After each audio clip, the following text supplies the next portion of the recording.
Hello guys, good morning. आज हम देखेंगे एनेस्थेशिया के बारे में।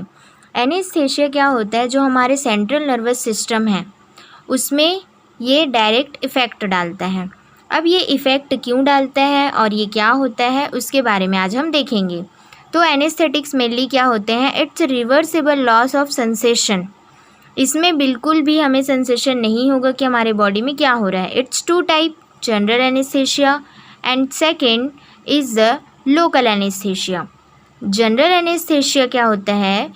मेनली जो मेजर ऑपरेशंस होते हैं उसमें ये होता है।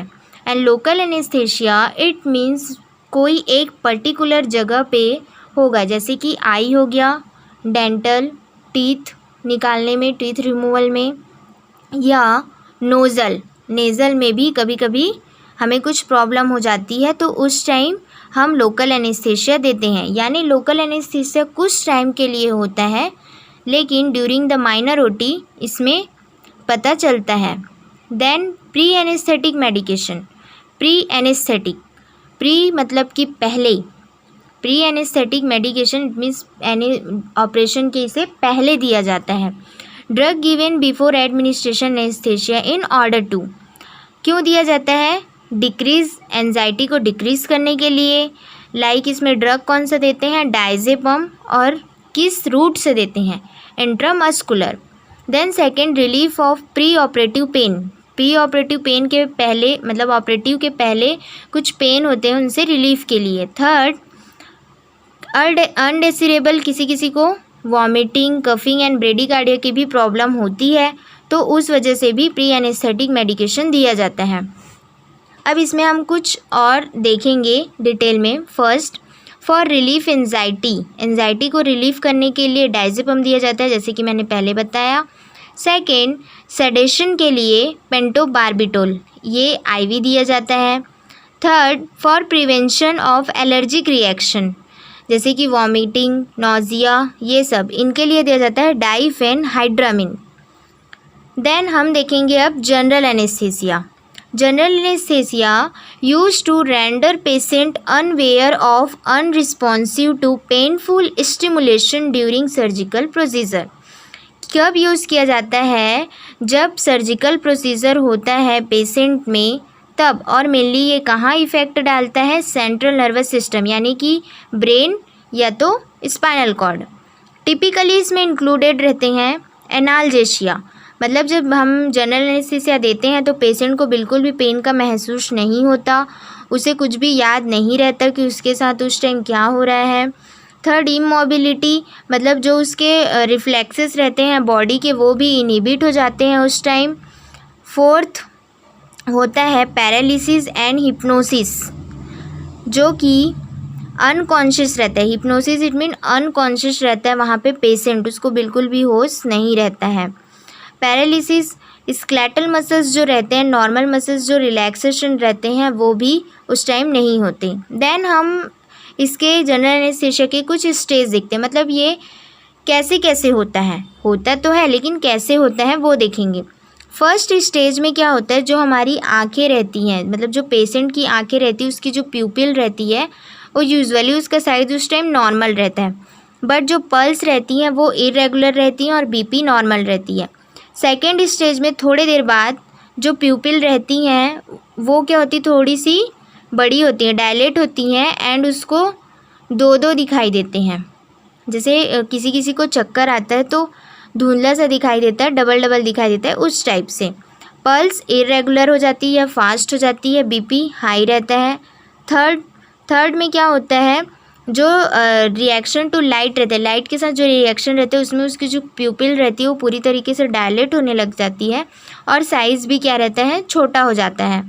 देन पल्सेस स्लो हो जाती हैं, बीपी नॉर्मल हो जाता है। इस स्टेज में ऑपरेशन होता है। देन फोर्थ क्या रहता है? थोड़ा सा डेंजरस रहता है। इस टाइम पेशेंट बिल्कुल भी होश में नहीं रहते हैं, उसकी प्यूपिल्स पूरी डायलेट हो जाती हैं एंड पल्सेस जो हैं वो वीक हो जाती हैं एंड बीपी भी क्या हो जाता है? लो हो जाता है। इसमें जो रिएक्शन टू लाइट रहता है वो भी बहुत ज़्यादा हो जाती हैं। देन हम देखते हैं स्टेज ऑफ जनरल एनेस्थीसिया को थोड़ा डिटेल में। फर्स्ट स्टेज में इनिशियली क्या होता है, एनाल्जेशिया विदाउट एमेंसिया। एनाल्जेशिया मैंने अभी बताया था, उसको उस पेन तो नहीं होगा, उसको पेन का एहसास नहीं होगा, बट उनको पता रहेगा कि उनके साथ क्या हो रहा है। यूजेस मेनली लेबर में होता है, इंसिशन एंड माइनर ऑपरेशंस में। सेकेंड स्टेज में क्या होता है, पेशेंट थोड़ा कॉम्बिनेटिव मतलब बिहेवियर रहता है, लाइक वो एक्साइटमेंट में आ जाते हैं, इसलिए इसे एक्साइटमेंट भी बोला जाता है सेकंड स्टेज को। थर्ड में सर्जिकल एनेस्थेशिया होता है, ये डिवाइडेड है 4 प्लेन्स में। First roving eye balls, second loss of corneal and laryngeal reflexes. Then third में होता है लॉस ऑफ, पहले roving ball then loss of corneal, third में होता है pupil start dilating and light reflexes is lost. Pupil start हो जाता है डायलेट के लिए और लाइट रिफ्लेक्सेस उसको बिल्कुल भी दिखाई नहीं देती हैं। फोर्थ में पैरालिसिस इंटरकोस्टल होता है और रेस्पिरेशन लो हो जाती है एंड प्यूपिल पूरी तरीके से डायलेट हो जाती हैं। इसका यूजेस मेनली सर्जिकल ऑपरेशंस में होता है। फोर्थ मेडुलरी पैरालिसिस, आप देख सकते हैं यहाँ पे मेड्यूला स्पाइनल कॉर्ड है, जो फोर्थ स्टेज रहता है वो डायरेक्ट मेड्यूला या तो स्पाइनल कॉर्ड पे इफ़ेक्ट डालता है, जिसकी वजह से कभी कभी पेशेंट की हालत डेथ तक भी आ जाती है, क्योंकि इसमें रेस्पिरेशन लो हो जाता है, बीपी भी बिल्कुल भी कम हो जाता है, इसमें पेशेंट बहुत ही वीक हो जाता है।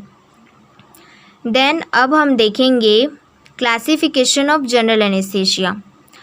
क्लासिफिकेशन मेनली 2 टाइप्स के होते हैं। First inhalation, then second intravenous. Inhalation में भी 2 टाइप्स में डिवाइडेड है, gas and volatile liquid. Gases में क्या यूज कर सकते हैं, नाइट्रस ऑक्साइड।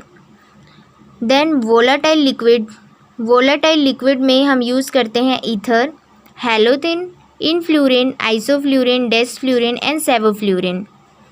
देन उसके बाद इंट्रावेनस, इंट्रावेनस भी मेनली 2 टाइप्स में डिवाइडेड हैं। First inducing agent, second slower acting drug. अब इंड्यूसिंग एजेंट में क्या आता है, thiopentone sodium, methohexitone sodium, propofol and इटोमिडेट।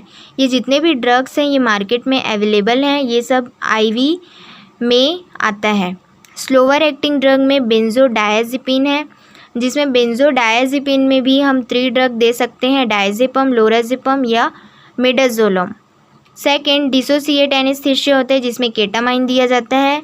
Opioid एनाल्जेशिया, इसमें फेंटाइल। क्लासिफिकेशन के बारे में हम नेक्स्ट वीडियो में बहुत अच्छे से देखेंगे, एक एक ड्रग के बारे में कि वो उसका मैकेनिज्म ऑफ एक्शन क्या होता है। Thank you.